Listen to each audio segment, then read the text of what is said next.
Hey everyone, I'm Jason Whistle from It's Not That Bad and There Can Only Be One. You are listening to my weekly mixtape with Brian Colburn. Now, get the Bic pen out of the cassette. It's time to rock.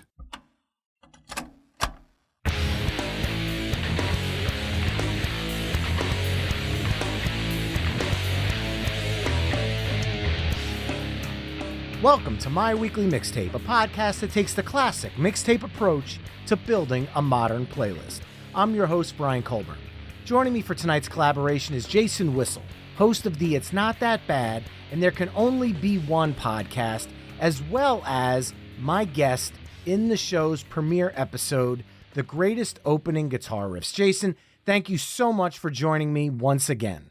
I feel like in the spirit of the theme of this episode we're about to record, it should almost be like It's Not That Bad to Electric Boogaloo. Always happy to jump on the show. Thank you so much for bringing me back on. Well, since you're my first repeat guest, I can't ask you what the word mixtape means to you because I've already asked you that. So as a return guest, you get a new question. What's your go-to mixtape genre and why? When I was making mixtapes, like right now, if I'm making mixtapes, I really have only a couple of, or not mixtapes, but at least playlists on Spotify. I think I have one that's called Amazeballs tracks, and that's about it. But when I was actually doing mixtapes, I always liked putting together like the slow song compilations. I don't know why. I just always connected to slow songs better, I think, at the time. So I had a lot of very chill mixes on cassette. Very interesting. And you know what's interesting about that is those chill mixtapes, at least when we were growing up, could be a lot of pop stuff, but then you got a lot of those hairband ballads that crossed over into pop radio that really made for interesting mixes because you'd be going from the Poisons and the Warrants and bands like that into whatever the pop ballads were at the time because Top 40 radio was playing a combination of both of those. Oh, it's the only time you'd ever have a mixtape that would go from Poison to Tori Amos and actually make sense. There you go, 100%. Now tonight, Jason and I will be curating a mixtape that fans of his podcast, It's Not That Bad, will certainly resonate with. And I would go as far as to say that tonight's episode, for the two of us, is a true crossover discussion, as our topic tonight is great songs from bad movies. Now, before we go any further, I want to immediately specify that neither Jason or myself are saying that these movies are bad. In fact, in a lot of these instances, it's quite the contrary. But we're going with Jason's It's Not That Bad criteria of a bad movie. So Jason, why don't you, as the person who explains this each and every episode on It's Not That Bad, explain to the My Weekly Mixtape listeners what constitutes a quote-unquote bad movie. Well, we kind of go by the Rotten Tomatoes Tomatometer, if you will. We kind of joke around over here that if the tomato is green, the movie can be seen. So the rule is if the critic score is under 60%, then we consider that to be quote-unquote unfairly maligned, and that's when we say that the movie qualifies. So for a lot of these films, and I'm just taking a look at my list that I've prepared of I think I stopped at about 70 songs in preparation for this because I might have gone a little extra. Sorry, not sorry. But there's some movies here that are very, very good. There's some movies here that are very, very crap. I'm not going to sugarcoat this, but even in some of the worst movies, you have some of the best songs. So this is going to be a very interesting film. And I don't know about you, there are songs that I have set aside from movies I have never seen, but the soundtrack got played a lot. Well, as of the last month, because we have been playing out this little mini movie series on My Weekly Mixtape, the mixtapers have learned that I don't watch a lot of movies. So a lot of these soundtracks fall under that category for me. Now, Jason, using your bad movie criteria there, this was a pretty easy list for me to come up with because apparently a lot of the soundtracks I own and movies I enjoy fall into the It's Not That Bad category. But I was both happy and disappointed simultaneously. And I'm going to spoil this now. UHF, the classic Weird Al Yankovic movie, did score a 61 on Rotten Tomatoes, which makes it ineligible for tonight's discussion, which is both a blessing and a curse, I guess, if you want to call it that. But it was at least worthy of a shout out on tonight's episode.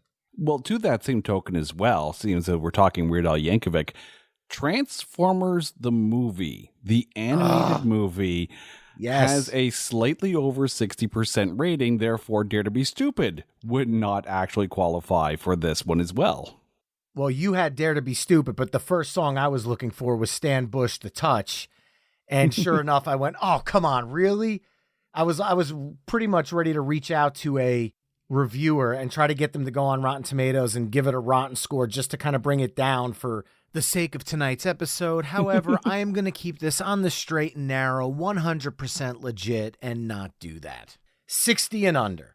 So let's get down to business. Tonight, as I mentioned, Jason and I will be curating a great songs from bad movies mixtape, and we'll use the old cassette deck approach, meaning our mixtape will be broken up into two sides, side A and side B.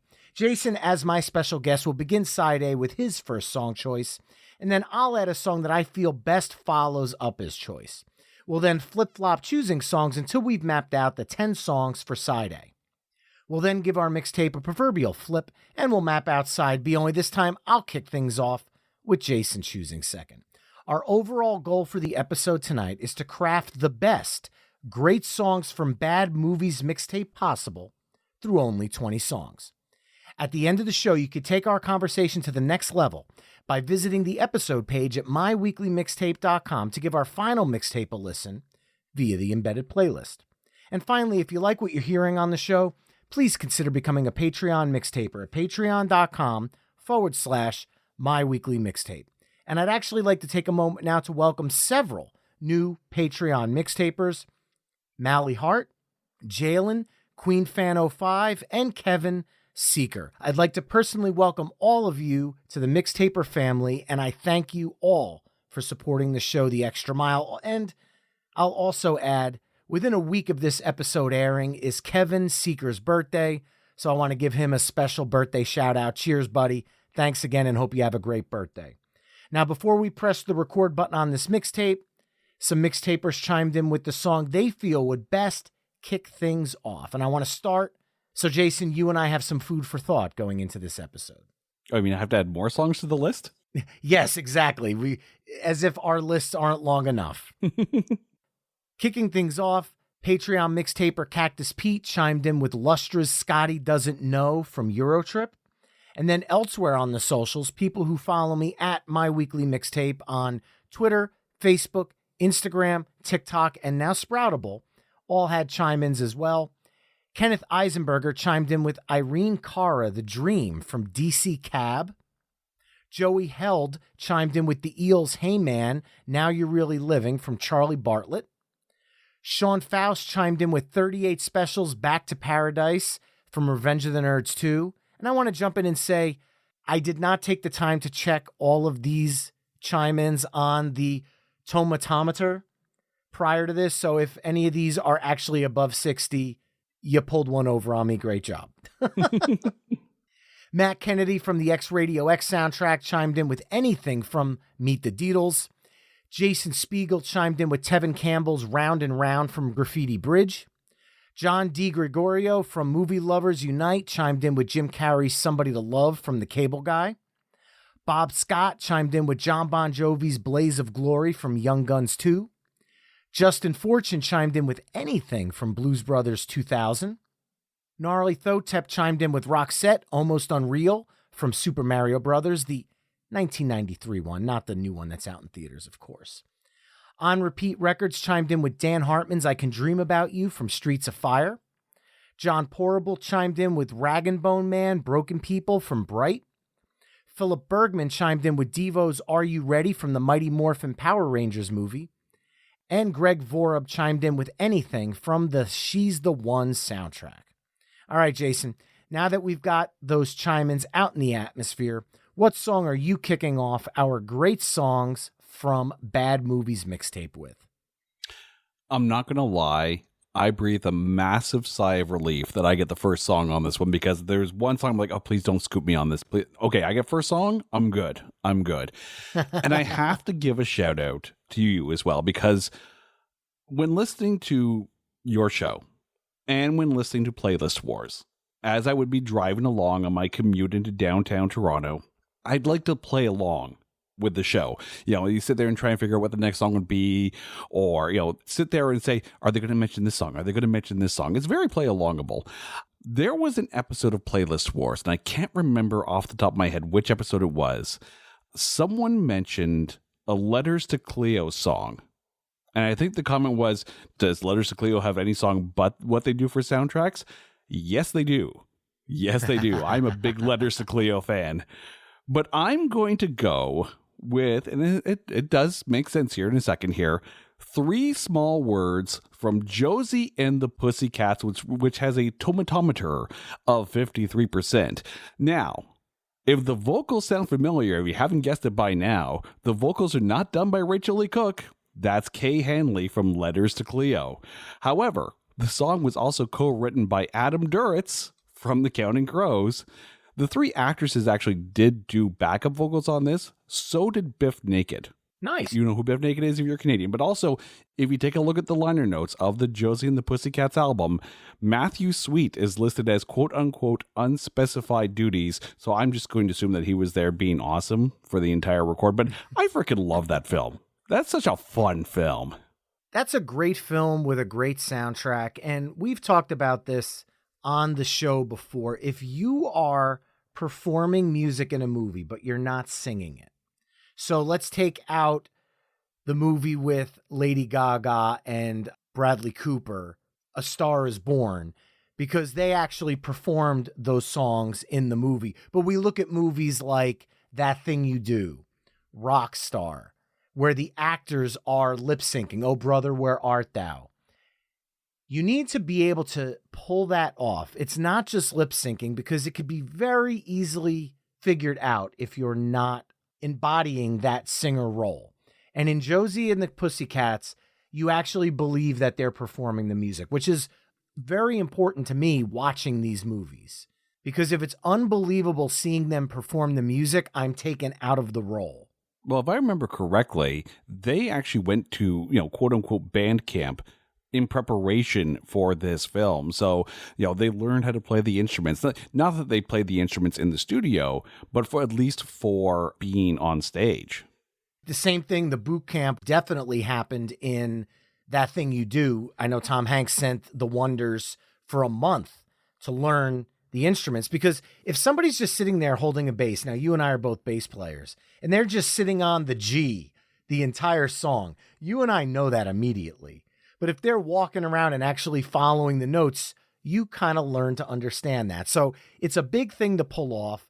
But besides all of that, 3 Small Words is a catchy song, and it was a good movie. But we grew up with Josie and the Pussycats. So I guess at the point that this movie came out, we weren't parents yet. This movie is over 20 years old now. We were still in our 20s at this point without children. And the nostalgia factor wasn't hitting anywhere. And I feel like it was a missed opportunity that they might have wanted to hold this movie a little longer for it to truly have the parents love it because it's nostalgia and kids love it because it's new, like Super Mario Brothers is doing currently in the box office. The movie's doing gangbusters because us as parents remember it from our childhood and the kids now know it from their childhood. Plus, it's a great movie, but I digress. Yeah. But I think Josie and the Pussycats, rather than be more of a nostalgia factor, I think it was more of a basically a commentary on the state of boy bands. Because, if you think about the band Du Jour in the movie, which of course has Seth Green and Breckin Meyer in the group, it really pokes fun at that whole boy band and then taking a rock band and turning it, it just makes fun of pop radio and basically what makes a popular song. Could not agree more. And now following that up, I feel like you're in kind of a pop range here, so I have a little bit of leeway. And when you think of soundtracks, one of the first names you think of, especially if you go back to the 80s, is Kenny Loggins. And Kenny Loggins has a bunch of killer 80s soundtrack tunes. You think about Footloose. You think about Danger Zone from Top Gun. You think about I'm All Right from Caddyshack. You think about Meet Me Halfway from Over the Top. But he also performed the theme song to a movie that myself and Gomez from Playlist Wars got to guest on It's Not That Bad all the way back on episode 10. And this movie had a tomatometer. Am I saying that correct? Tomatometer? You're saying it in a way that Rotten Tomatoes can't come after me for, I think. So we're good. We're good. I don't know if it's tomato meter or tomatometer, however it's pronounced. Let's call the whole thing off. Yeah. It got a rating of 4. And the audience score got a rating of 17. So I'm going really what is pretty much widely considered a bad movie. And I'm going with 1988's Caddyshack 2. And I'm going with Kenny Loggins' Nobody's Fool. Great song. It is a true Kenny Loggins anthem. Unfortunately, the movie didn't do as well as the first one, but I love the fact that he had the lead song in both Caddyshack 1 and Caddyshack 2. Believe it or not, Nobody's Fool is actually a song I love rocking outside of soundtrack playlists. It's a fantastic 80s rock song. So you can't go wrong. You need to have some Kenny Loggins love when we're talking movie soundtracks. And here's my contribution to that. Kenny Loggins, Nobody's Fool from the much maligned Caddyshack 2. Hey, I said it on the episode when you guys were on, and I'll say it again, and I will say it to anyone who listens. I still prefer Caddyshack 2 to the first Caddyshack, because when Caddyshack 2 was on the movie networks, I was of the age that I was actually able to watch it, and it was funny enough for me at that age to get the jokes. So it's more about the fact that that movie was more part of my childhood as opposed to like the first one. So don't at me. Right. Don't at me, but... So now the question becomes, do I go with a more classic rock vibe, or do I go similar to genre of the film? Because this is kind of what I've been looking forward to for this episode. I've been geared up for this one because, I could follow it up with, genre, I could follow it up with era, or I could follow it up with movie genre. Yes. And I'm tossing up here. You know what? Okay. I'm going to stick in the decade and in sports. And with a tomatometer of 38% off the Rocky IV soundtrack, I'm going to go with Robert Tepper's No Easy Way Out. Freaking love that song because, A, how many montages can you fit into the movie? Yes, admittedly, fewer than Dream a Little Dream, but there's still a ton of montages. So this is when he's, driving the sports car and flashing back to the first 3 movies because they need to apparently pad the time. But it is an absolutely killer song, like all the way through. And the fact that it was made into, and I think it was Bullet for My Valentine that did the remake of that recently. The fact that slays even now, that song hits hard. It's a fantastic song. And I'm going to be perfectly honest. I'm not the biggest movie buff. So you just blew my mind in the fact that Rocky IV only scored a 34. Like, to me, that song is, from what's for all intents and purposes, an iconic 80s movie. And it's so beloved amongst, especially my generation. I didn't realize it was so trashed in the actual rate. I'm sure the user score for that's got to be much higher. Oh, absolutely. Yeah. But if you take a look at, the original Rockies, there was this underdog story. At this point, Rocky's, got everything that he needs. There's the giant robot, which, Paulie, I'm pretty sure had an affair with off camera. Just the way that he's reacting to it. But it's also very rah uber patriotism in the middle of the Cold War. Like, there's a lot to that film. And of course, it brought us, some of the greatest Dolph Lundgren lines ever. If he dies, he dies. I don't know if tonally it was the movie for the time, but in hindsight, it's still, it's better than Rocky V. But then again, everything's better than Rocky V. Yeah, I have to agree with that. Rocky V, I don't even think had a soundtrack. I think they just said screw it for that one, to be perfectly honest. And if it did, I don't remember it.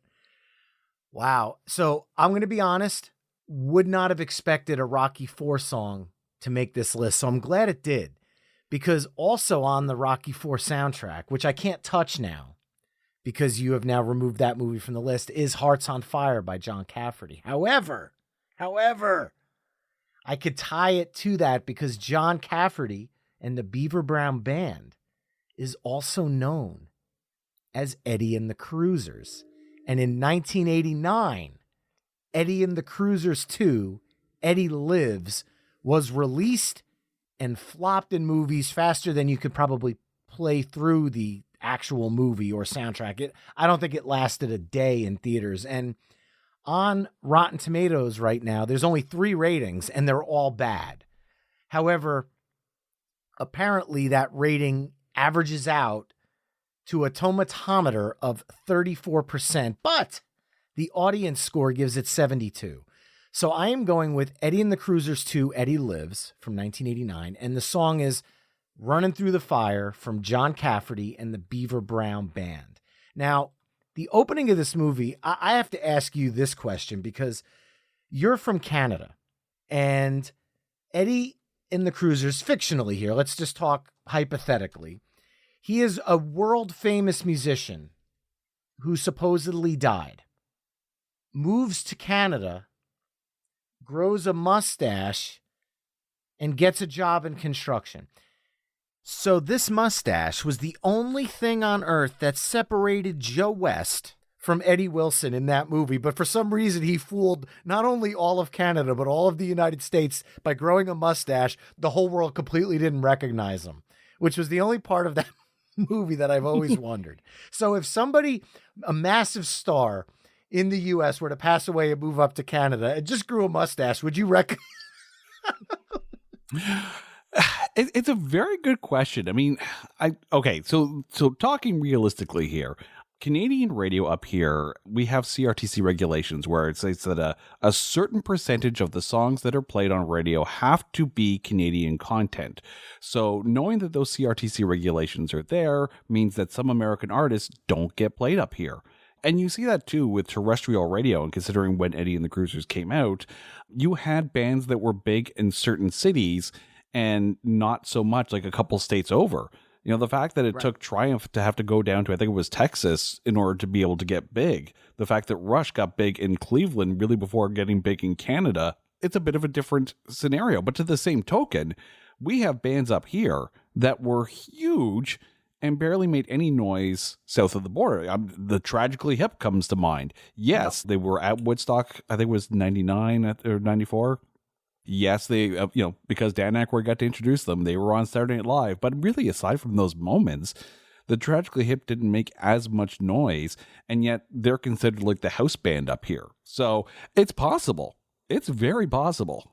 All right, so maybe the producers of Eddie and the Cruisers 2 weren't as crazy as I've thought for all these years, because when he shaves his mustache at the end of the movie, all of a sudden everyone's like, oh, Eddie Wilson, you're back. Like, the mustache was all his disguise was. Maybe I shouldn't be as shocked that this movie didn't do well in the theaters, but overall, realistically, for me personally at least, I loved it as a kid. It was that pure 80s cheese, and for some reason the lead guitarist always referred to the band as the band. Man, you're going to be in the band. And it was like, but there was something that was so bad it was brilliant about this movie. And I loved it. And I have the Blu-ray with both movies on it. I love watching both of them. I love John Cafferty and the Beaver Brown Band, whether they are, quote unquote, Eddie and the Cruisers or just John Cafferty and the Beaver Brown Band. But Running Through the Fire is a kick-ass song, especially for 1989. They were still chalking up great hits at that point, and that's definitely one of them. You'll have to correct me if I'm wrong, but I think it was on Eddie and the Cruisers, the song On the Dark Side was on that soundtrack, I think. The first movie, yes. Okay, but then, of course, Corey Taylor did a cover of it recently on his solo album, and that was killer. Yeah, fantastic. Absolutely fantastic version. Mm-hmm. Oh, where do I go to next? Okay, so Eddie and the Cruisers was released in 1983. So I think I'm going to go 1 year later, and a movie that actually surprised me, the fact that it qualifies, with a 52% tomatometer. And if you were to ask Peter Quill, this is the movie where Kevin Bacon saves the universe through dancing. Off of the movie or the soundtrack for Footloose, I'm actually going to go with Holding It for a Hero by Bonnie Tyler. Wow. There is absolutely nothing wrong with that song and that soundtrack too. Like, I'm not going to lie. Every now and then when we're trying to figure out movies to cover for the show, I'm often surprised at some of the movies that actually do qualify. Footloose, I always consider that to be a paragon of 1984 cinema going. Doesn't necessarily mean the critics saw it that way, but I mean, are you surprised that a movie like Footloose actually qualifies? Am I surprised? Dude, I literally just called it out at the beginning, talking about all the hits that Kenny Loggins cranked out for good movies and talked about Footloose in that 3 songs ago. I am today years old learning that Footloose scored under 60% on Rotten Tomatoes. And again, you assume you make an ass out of you. I mean, I just made an ass out of myself because I assumed there was no way that Footloose was coming in under 60%. Mind blown. Mind blown. Now the interesting thing is, where do you go from here? We've hung in the 80s for a bit. It's hard to pivot out of the 80s when you have this sound going. And I'm scrolling through my list. And I think I'm going to stay in the 80s because I feel like we got this vibe going here. And I'm going to move up to one that I know Gomez will applaud. For sure. And I'm going to go to 1987 from a movie that scored 20% on the Tomatometer with an audience score of 55%. And that movie is Mannequin. And the song is Starship. Nothing's going to stop us now. Starship got a bad rap in the 80s. I get that they weren't the Jefferson Starship that everybody knew and loved from the 70s, but this was a reinvention. But Nothing's Going to Stop Us Now was a ridiculously catchy pop ballad. And I love the fact that bands like The Starting Line did punk covers of it. The song is catchy. And, Mannequin, I saw back in the 80s. I don't think I've seen it in 30 years. I can't tell you if it held up.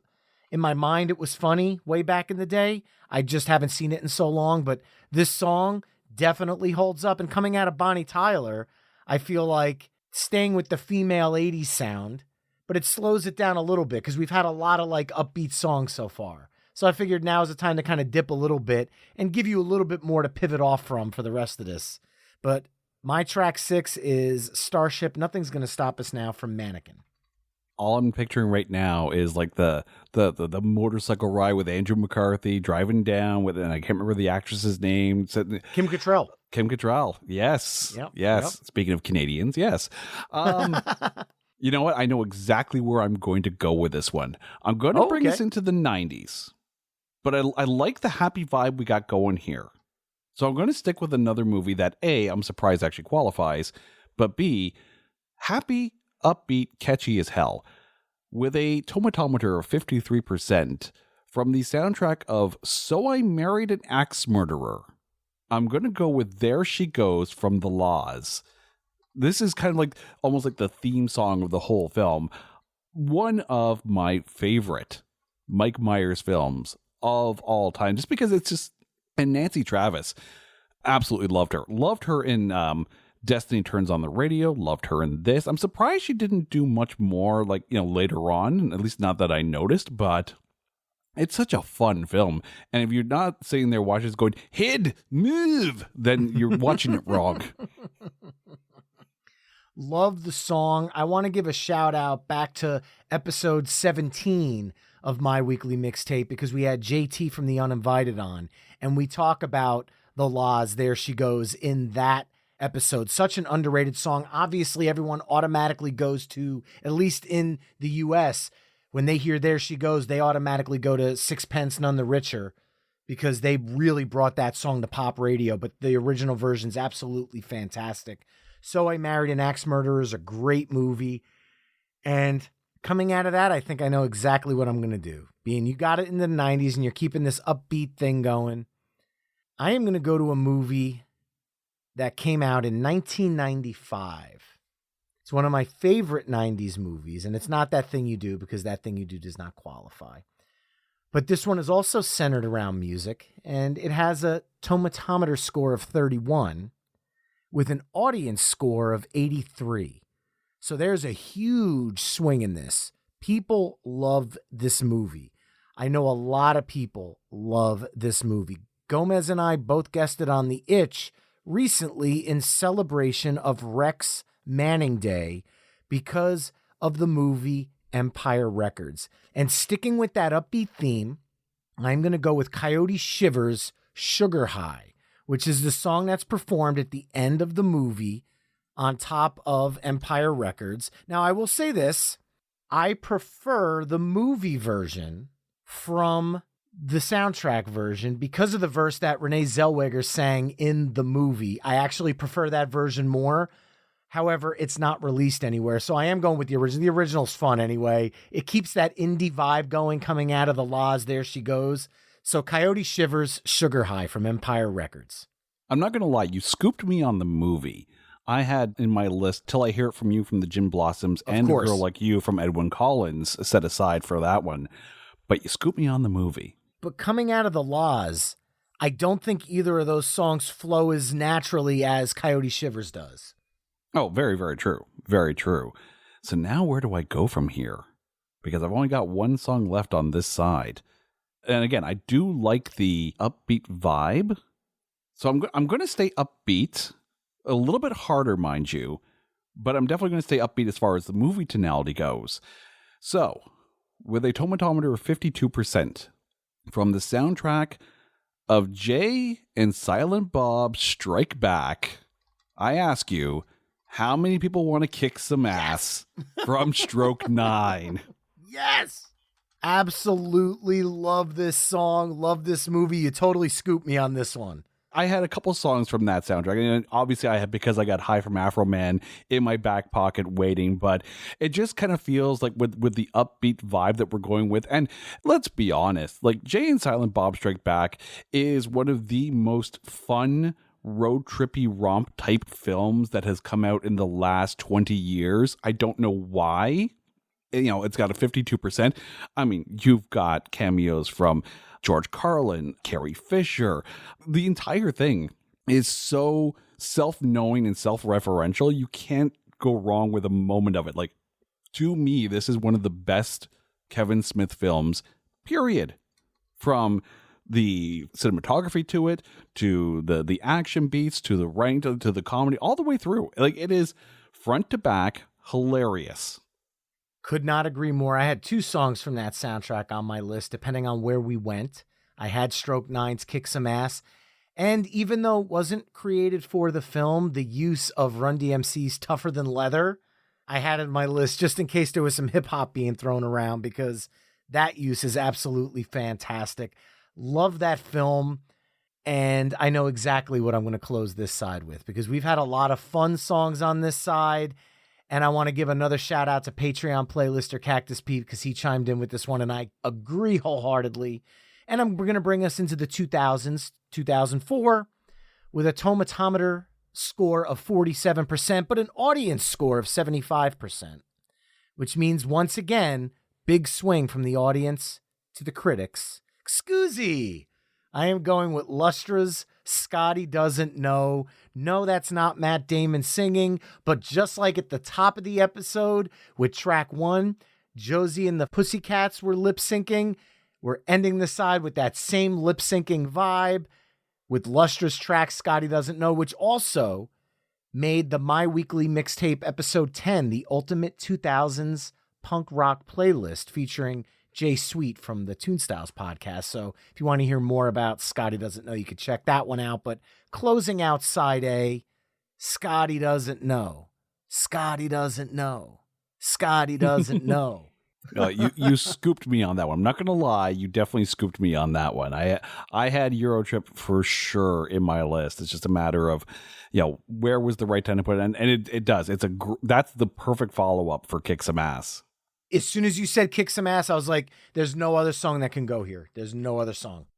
And that, Mixtapers, concludes side A of our Great Songs from Bad Movies mixtape, which consists of Josie and the Pussycats, 3 small words from Josie and the Pussycats, Kenny Loggins' Nobody's Fool from Caddyshack 2, Robert Tepper's No Easy Way Out from Rocky 4, John Cafferty and the Beaver Brown Band Running Through the Fire from Eddie and the Cruisers 2, Eddie Lives, Bonnie Tyler's Holding Out for a Hero from Footloose, Starship's Nothing's Gonna Stop Us Now from Mannequin, The Law's There She Goes from So I Married an Axe Murderer, Coyote Shiver's Sugar High from Empire Records, Stroke Nine's Kick Some Ass from Jay and Silent Bob Strike Back, and Lustra's Scotty Doesn't Know from Eurotrip. Head over to myweeklymixtape.com to hear all the songs we've discussed in this mix through the playlist embedded on the episode page. Now, Jason, before we flip things over and kick off side B, besides It's Not That Bad, which you talked about way back on episode 1, you also now host a brand new music podcast called There Can Only Be One. And no, it's not a Highlander-centric show. So why don't you tell listeners more about this, what I personally consider to be an amazing podcast? Well, again, thank you so much. And also thank you for coming on to the second episode of that show, going through the entire Tom Petty discography.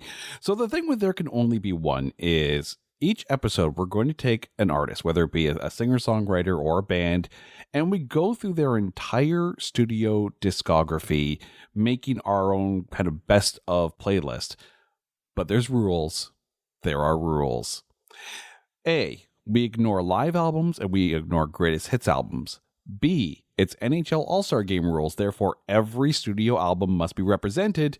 And C, because I'm cruel and evil, you're only allowed to pick one song off of each album. So if you have an artist where there are 10 studio albums, you're picking 10 songs, one from each album. And I'm not going to lie, there have been some shows that have broken me.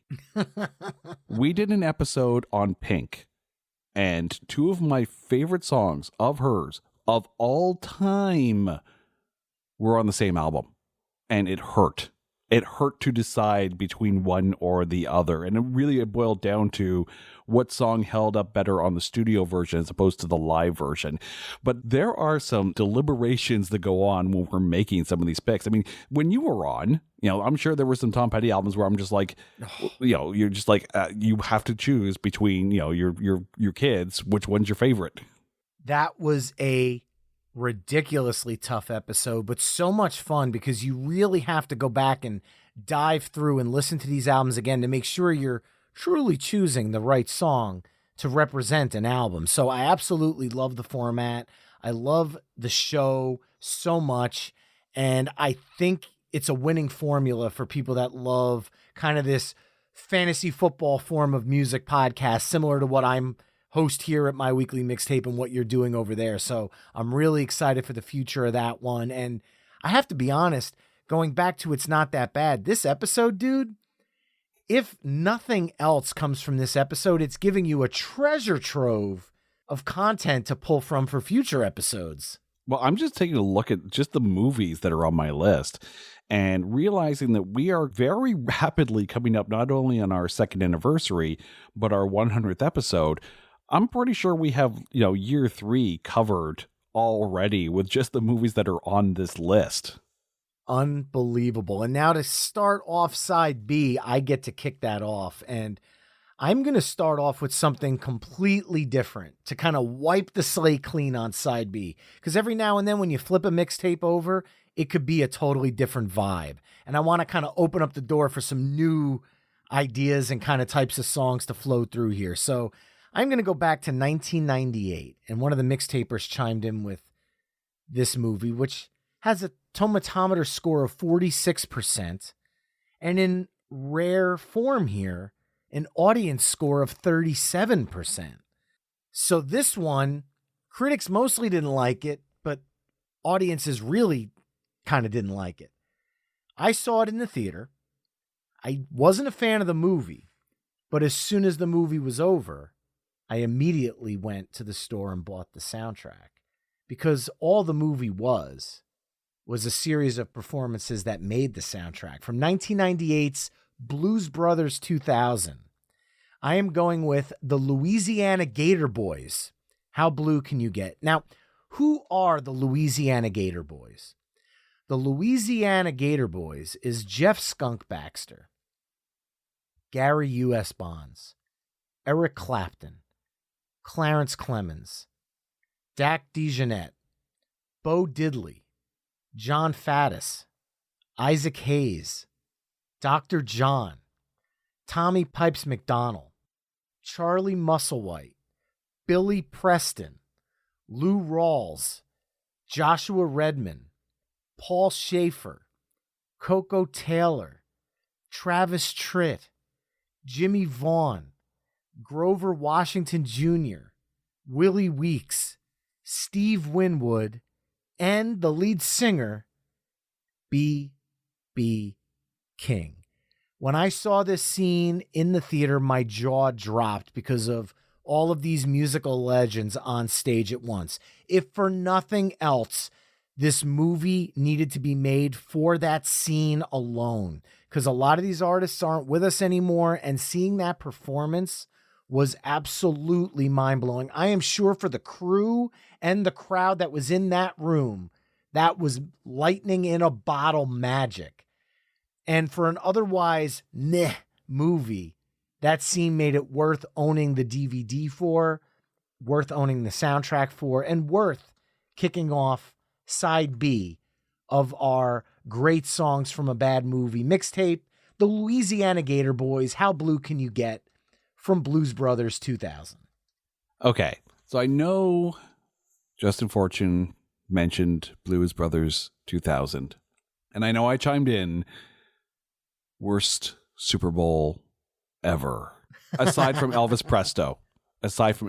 I have personally blocked that Super Bowl from my mind, even though ZZ Top was there, and even though James Brown was there at that Super Bowl. I have done my best to block that out of my mind. But now, interestingly, where do we go from here?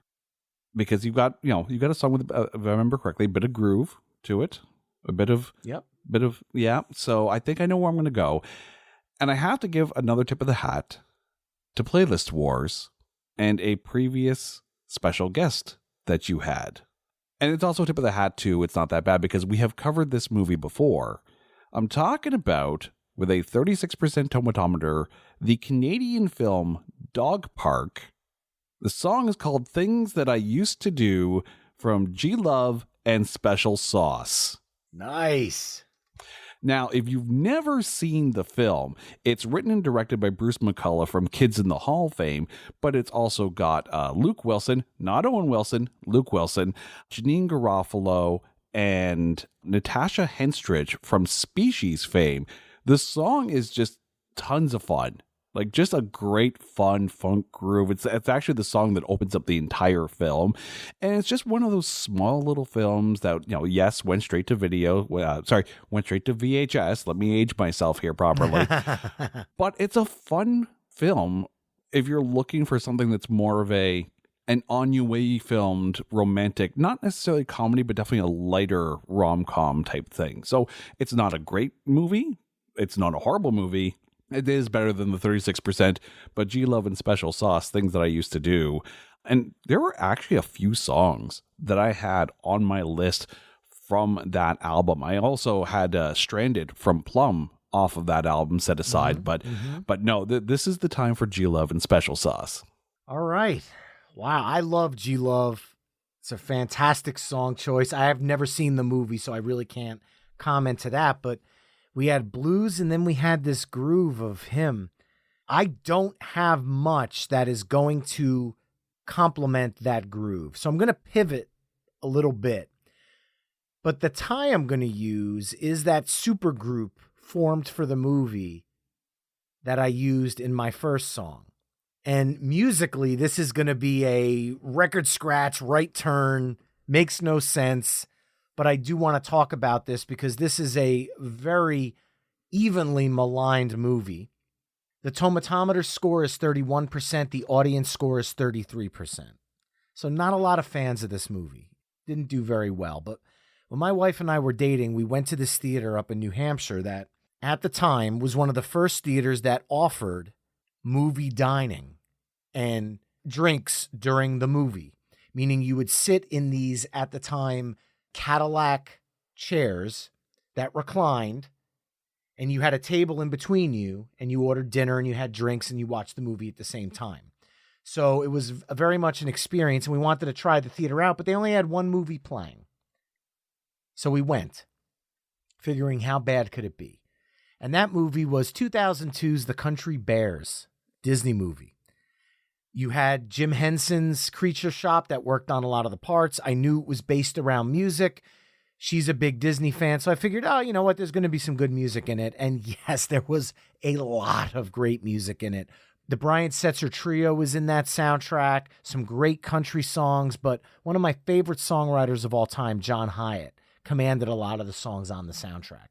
And the last song, the big signature song for the movie, was one that when we were watching it, I was again counting the people on screen, or at least counting the voices I understood, along with, because some of the bears had voices and I knew who the voices were, but then there were other actual cameos in this band. You had John Hyatt, Colin Hay from Men at Work, Don Henley from Eagles, Bonnie Raitt, Alvin Chia from the gospel group Take Six, and E.G. Daly, which, if that name sounds at all familiar, it's the voice of Tommy Pickles from Rugrats. And the song is by John Hyatt, and it's called Straight Through the Heart of Love. It starts off as a beautiful ballad and then transitions into kind of a rockin', upbeat, happy close to the movie. Was the movie great? No, but my wife and I still quote a couple of lines from it because at the time we were dating, you kind of remember these moments when you do things that are out of the ordinary, and going to see the Country Bears for us was out of the ordinary. We were still young and single at this theater, but there's a running joke throughout the whole movie where this one bear would keep telling people, it's a sign. And he was literally trying to nail a sign into the ground.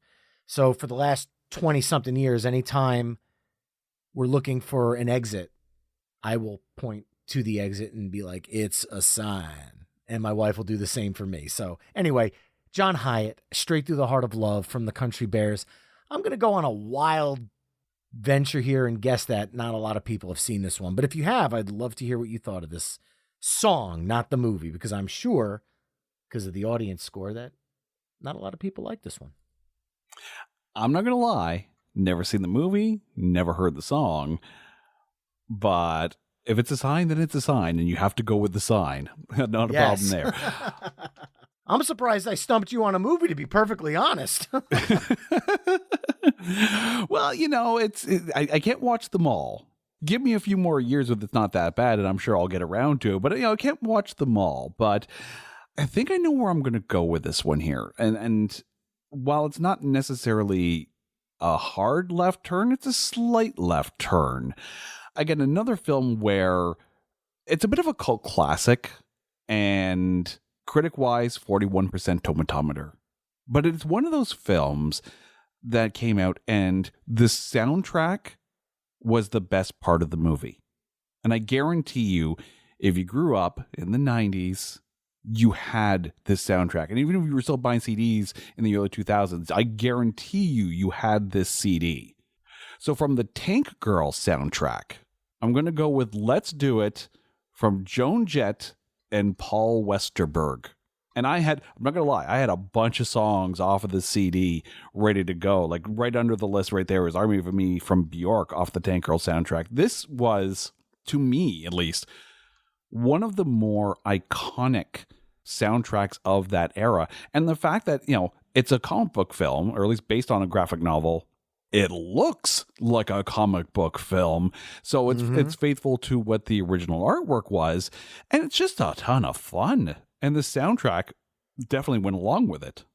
I had actually Mockingbird Girl from the Magnificent Bastards, which was Scott Weiland's side project from that soundtrack, on my list for tonight. So it's definitely, look, I knew throwing the Country Bears in there was just going to be this bomb that exploded the list, but I like where you took it now, because I know the perfect song to follow up that. And it's another movie from the 90s, and it's a cover song. And it's a former It's Not That Bad episode. So I get to check off a lot of boxes here. So I'm going to go back to It's Not That Bad, episode 68. and one of my favorite 90s comedies, PCU. And I'm going to go with the brilliant Elvis Costello cover by Mudhoney, Pump It Up. The movie had a 44 score on the tomatometer, and the audience score was 75% because a lot of us in the 90s loved this movie, and a lot of us in the 90s quote this movie because any concert I go to, if I see somebody wearing the shirt of the band we're at, I always will nudge my wife and say, this guy wore the shirt of the band we were going to go see. He's that guy. And to me, that movie is very quotable. I actually like Jeremy Piven more in PCU than I did in Entourage. I'll just say it. I love this movie. I love your episode on it. And to me, this song just sums up that movie. I know people are going to say, well, actually, no, George Clinton sums up that movie. Yes, I get it. But musically, I don't want to go with George Clinton here because coming out of Joan Jett and Paul Westerberg, Mudhoney musically fits the format a little bit more of this mixtape to kind of steer this ship that went from blues and rap to country. And now we're kind of the wheels slowing down a little bit in the center here. So I think we're starting to kind of steer this ship. So that's what I'm going with. Mudhoney, Pump It Up from PCU. You know, every now and then when we're researching for It's Not That Bad, you stumble across little tidbits about the movie where you sit there and go, this would have made it an entirely tonally different film. And I completely agree with you that, you know, George Clinton, P-Funk All-Stars, Parliament Funkadelic, that's a phenomenal part of the film. But it wasn't supposed to be him. Originally, when they were making the film, they had Nirvana written in to the script. Mm-hmm. And they were going to trash their instruments at the end of the party, but then they couldn't afford Nirvana. But their second choice still wasn't George Clinton. Their second choice that they were looking at was the Goo Goo Dolls, apparently. To borrow a quote from another movie, Office Space, yeah, about that. Then they're like, well, I'm not quite sure if anyone's really going to know the Goo Goo Dolls at that point. So that's when they went with George Clinton and Parliament Funkadelic, and it was much more fun. But PCU always reminded me of this movie Ski School. And Ski School, again, if you're looking for that kind of comedy, you have to go watch Ski School. It is infinitely quotable, just like PCU is. Just remember, gutter is a tool. Gutter is a tool. Gutter is a tool. But you went with Mudhoney. We're not going to protest. I think I know. Okay. You went with Mudhoney. I know exactly where I'm going to go with this one. And again, it's another movie that we covered a long time ago with a friend of mine, Simon Bennett, that came onto the show because he likes to cover the sports movies. So with a 14% tomatometer, we have to put Sylvester Stallone behind the driver's seat with his movie Driven. We're going to go with Breakdown by Tantric. Look, the movie is not a good film. I'm just going to... It was supposed to be like this massive 3-hour long film. The director, I don't know what was going on with him behind the scenes. Go back and listen to it. We explain everything. But the soundtrack is so much better than the movie deserved. But the other fun thing about Driven was that they filmed that in Toronto. And I remember walking downtown and they had parts of the road in downtown around University Avenue cut off so they could actually film the scenes there. So, that happens when you're around Toronto. You're going to come across film locations because you can't walk there. But knowing that they were filming Driven at that time, it's like, okay, this is actually really, really cool. So that's my one little connection to Driven. I walked by a filming location at one point, but it's a killer song and much better than the movie actually deserved. Absolutely love the song. Absolutely love the band. Fortunate to be friends with the drummer from the band, John Laurie of Tantric, who has been on the show before. He was on episode 9, the Ultimate Greatest Drum Tracks playlist. And Tantric is a fantastic band. They're out touring right now. Definitely go check them out when they come by your town. They still bring it live. This song kicks all sorts of ass. This song, that opening acoustic riff is iconic, especially for the 2000s, because it's got that kind of post-grunge, new metal, but it was acoustic, so it almost had a Days of the New vibe with a little bit more heft. Absolutely love the song. Never saw the movie, so can't speak to that at all. But coming out of that vibe of song, I have the perfect follow-up. I talked about this song in episode 20, the ultimate 2000s movie soundtrack. So literally the last episode of the show. So back-to-back episodes, I'm talking about this song. And I think this song deserves back-to-back episode nods. Because also in 2001, the movie Rockstar came out.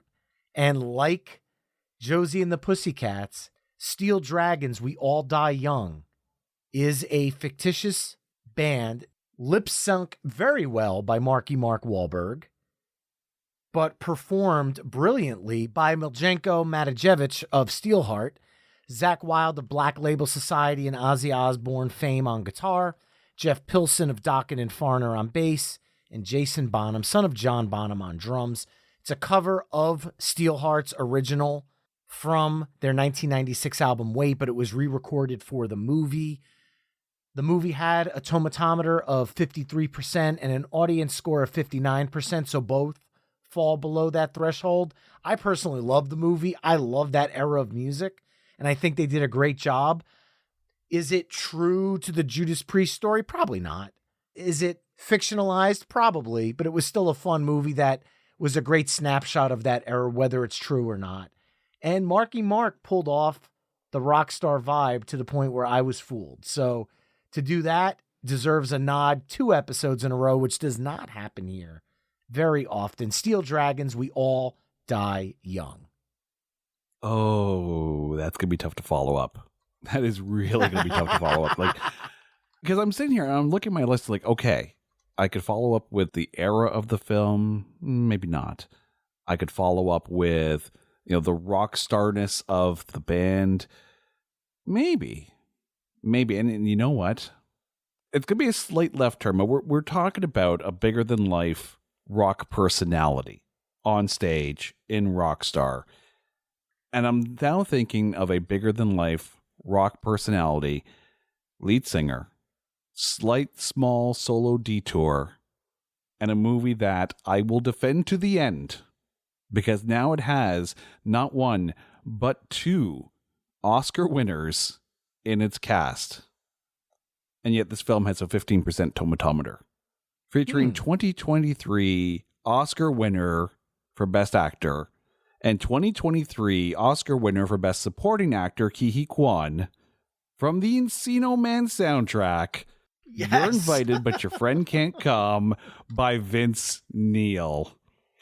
I was flip-flopping between 2 songs off of this soundtrack. There was this one, and there was another one, which unfortunately I cannot find on Spotify, so you would have had to do a YouTube link, but that's Feed the Monkey from Infectious Grooves. But no, I think if you're coming out of Rockstar, you have to go with a rock star, and that's Vince Neil. You're Invited, But Your Friend Can't Come. I love that song. I love that soundtrack. I bought that soundtrack when we were on vacation in the Outer Banks of North Carolina. The year the movie came out, I got that and Offspring's Smash in the same day. And this one had You're Invited But Your Friend Can't Come by Vince Neil. It had Queen's Stone Cold Crazy. It had High C, Leave My Curl Alone, the hip-hop song. It had a cover of Mama Said Knock You Out. That soundtrack kicked all sorts of ass. And believe it or not, hand to God, You're Invited But Your Friend Can't Come is on my list. So I love it. You made it easier for me to make a last pick. And I have one last song for the night. Coming out of Vince Neil, I have 2 directions I can go. I can go with a great song from a more serious movie, or a great song from a very not serious movie. And I'm not sure which one to go with. Because Encino Man was certainly not a serious movie. But the song rocks. I am torn here. Because I want to end this musically on a good level. So I am going to go with a drama, but with a song that is so absolutely perfect towards the end of a playlist. I'm going to go back to 1987. This movie had a tomatometer score of 50% and an audience score of 63%. Now, when people think about Simon and Garfunkel covers, they automatically go to Disturbed's cover of The Sound of Silence. And while that's amazing too, the Bangles' Hazy Shade of Winter from Less Than Zero, to me, in my humble opinion, is the best Simon and Garfunkel cover ever, with Disturbed a very, very, very close second. And we talk about this song, surprise, surprise, on episode 18, the Ultimate 80s Movie Soundtrack playlist with Gomez from Playlist Wars and now the Sleevey G Show. The other song, just for wonderment's sake for those listening, I was debating going with Tenacious D's Kickapoo from Tenacious D and the Pick of Destiny because of the fact that it had Meatloaf and Ronnie James Dio on it.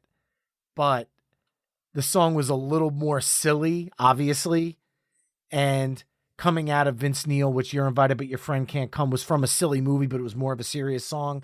I felt like the Bangles kind of followed that vibe a little bit because Vince Neil was bigger in the 80s and early 90s. So I felt like it wasn't as far of a swing of the pendulum to go all the way up to 2006 versus trickle back a couple of years to 1987. So that was my mindset.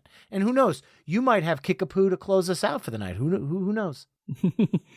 I can definitely say I do not have Kickapoo to close us out. Although that being said, I will let you know that if you had gone with Kickapoo from Tenacious D and the Pick of Destiny, I know what I would have followed that one up with. I probably would have followed that one up with off of the Mission Impossible 2 soundtrack, Have a Cigar, which was done by Foo Fighters and Brian May, because of course Dave Grohl was in Tenacious D and the Pick of Destiny. But since you went Hazy Shade of Winter, I have two ways I can go here. I can go with that same kind of, slower, darker vibe kind of thing, or I can land the plane softly.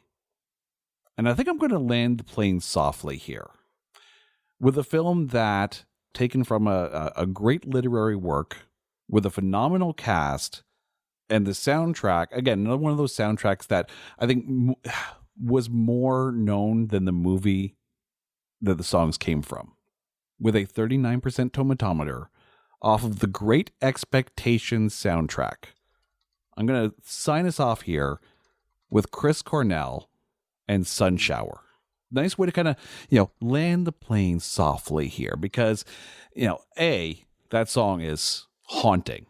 It is absolutely haunting. That whole soundtrack, I played the crap out of that soundtrack. I had just in this section alone, I had 3 songs off of that soundtrack. There was that one, Siren from Tori Amos, and Breakable by Fisher. Yeah. That's one of those CDs that was always a go-to for those slower, chill mixtapes. And, I've always been a fan of when bands finish off an album with a bit of a slower song. Also, to your point on Simon and Garfunkel covers, don't forget Queensryche's cover of Scarborough Fair. Oh, yeah. Because that song was also really well done. Definitely. That's a great one. And I think you stuck the landing on this one. I'm not going to lie. That's a fantastic way. Obviously, Chris Cornell gone way too soon. One of the greatest rock singers ever.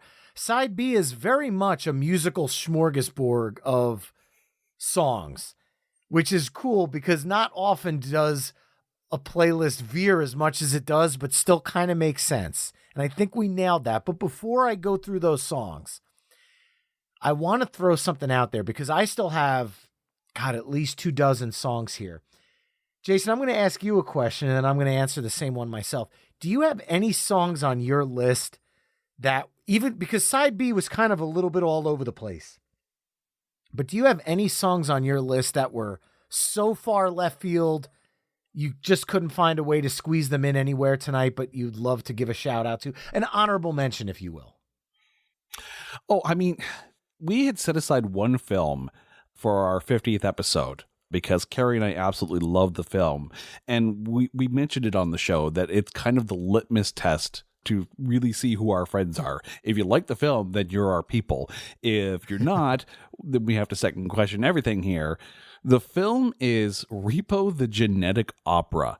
It is actually a complete musical that somehow stars Paris Hilton as well, but it's also got Sarah Brightman in it. It's got Alexa Pena Vega, but the song that I had set aside was Lethal Assassin as sung by Anthony Stewart Head, who a lot of people will remember from Buffy the Vampire Slayer. That soundtrack, like if you love a rock opera, you're going to love the film. If you actually want to see Paris Hilton work well in a role, you're going to be pleasantly surprised because the role fits for her. And it's also got the late Paul Sorvino. So it's a phenomenal film, and go into it with an open mind. But also, just in case you went completely off the rails, I had Like a Cannonball from Menudo from the Cannonball Run on the bottom of my list, just in case we needed to throw a curveball. All right, I love it. I love Cannonball Run 1 and 2, but if you had picked Blues Brothers 2000 before me, I had the perfect follow-up because Dan Aykroyd is part of the Blues Brothers. However, in 1987's Dragnet, him and Tom Hanks did a hip-hop song, City of Crime, and it is definitely something to be heard. Maybe not, I don't know if you'd be a fan of it or not, but I certainly own the soundtrack CD to it. And that one was, I was hoping you were going to go with Blues Brothers, but when you didn't, I figured I'll take the Blues Brothers because there's really no way to squeeze in City of Crime otherwise. And the other one, fast forward a few years later, the only part that I was debating maybe fitting it in was the comic book angle of Tank Girl and pivoting back to 1990s Teenage Mutant Ninja Turtles movie and bringing in Partners in Crime, Turtle Power, Turtle Power. But again, I felt like that was shoehorning in hip hop because we really didn't hit a lot of spaces where hip hop would work in this mix, other than the brilliant follow up to the Louisiana Gator Boys with G Love and Special Sauce. So those were my two honorable mentions of the night. And looking back at side B, it is definitely, like I said, a musical smorgasbord of songs, starting off with the Louisiana Gator Boys, How Blue Can You Get from Blues Brothers 2000, G Love and Special Sauce, Things That I Used to Do from Dog Park, John Hyatt, Straight Through the Heart of Love from the Country Bears, Joan Jett and Paul Westerberg, Let's Do It from Tank Girl, Mudhoney's Pump It Up from PCU, Tantric's Breakdown from Driven, Steel Dragons' We All Die Young from Rockstar, Vince Neil's You're Invited But Your Friend Can't Come from Encino Man, the Bangles' Hazy Shade of Winter from Less Than Zero, and Chris Cornell's Sun Shower from Great Expectations. Head over to myweeklymixtape.com to hear all the songs we've discussed in this mix through the playlist embedded on the episode page. I'm going to throw a little curveball at you here. I'm going to ask you, Brian Colburn, looking at this mixtape that both of us have put together, if you could only pick one song off of this tape, what would it be? Oh, you're killing me, dude. You're killing me. Well, I like to dish out the pain that I have to go through every episode here, so you're welcome. Yeah, this is pain. Holy crap. Man, depending on my mood this evening, I'm going to have to go with Stroke 9, Kick Some Ass. But now I'm throwing it right back at you. What are you doing for this one? Thank God I knew I was going to ask you this question, so I prepared for it here.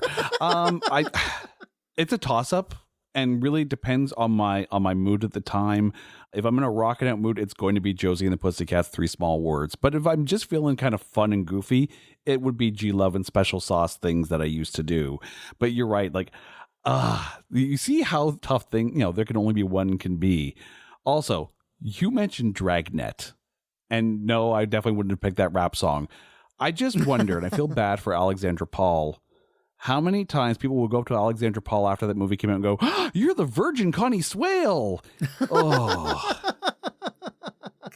So wait, which one? You threw out two songs right there, so there can only be one. Which one are you picking? Yeah. If there can only be one, it's Josie and the Pussycats, Three Small Words. Because the band that they put together to make that entire album, minus the du jour tracks, was killer. The entire soundtrack is fun, but that song, if nothing else out of that movie sticks, it's that song. It's that good. The minute we talked about this episode, That was the first song on my list. It was always good to be the first song on my list. I freaking love that song. Well, we ended it the same way we kicked it off. Josie and the Pussycats, 3 Small Words. Jason, thank you so much for joining us tonight. Why don't you let people know where they can find It's Not That Bad and There Can Only Be One? Thank you again so much for this, Brian. So with Not That Bad, you can find us on Twitter at Not That Badcast. And with There Can Only Be One, you can find us on Twitter at Only One Cast. Also, I'm now on Spreadable as well. You can find us all. I'm just going to have one account. That way I don't have to have two. Not That Badcast over there. But more importantly, you can find us all at our website, notthatbadcast.com. There you can see all of the It's Not That Bad episodes. You can see all of the There Can Only Be One episodes. And the occasional time that we have a special grading on a curve, you can find a page for that as well. You can see a coming soon page to see all the movies that we are preparing for. Chime in, make your comments. We want to hear from you. The conversations on podcasts are always more fun when we hear from you, the listeners, about the movies you watched and liked or didn't like, about the songs that mean something to you. So don't ever be afraid to reach out, hit us up, and let us know your thoughts. We want them to be part of our conversation. Well, Jason, as my first repeat guest, I can already say I look forward to having you back on the show for a third time. Thanks so much, man, for being a part of this, and can't wait to continue to talk music with you in the future. Oh, we're going to have some tough conversations the next time you're on There Can Only Be One. Looking forward to it. And remember, mixtapers, you can find me at My Weekly Mixtape on Facebook, Twitter, Instagram, and TikTok. You can also head to myweeklymixtape.com to check out the full catalog of My Weekly Mixtape episodes. If you want to support the show, please consider becoming a Patreon mixtaper at patreon.com/My Weekly Mixtape. That's all for this week. Thanks again for listening. Until next time, enjoy the tunes.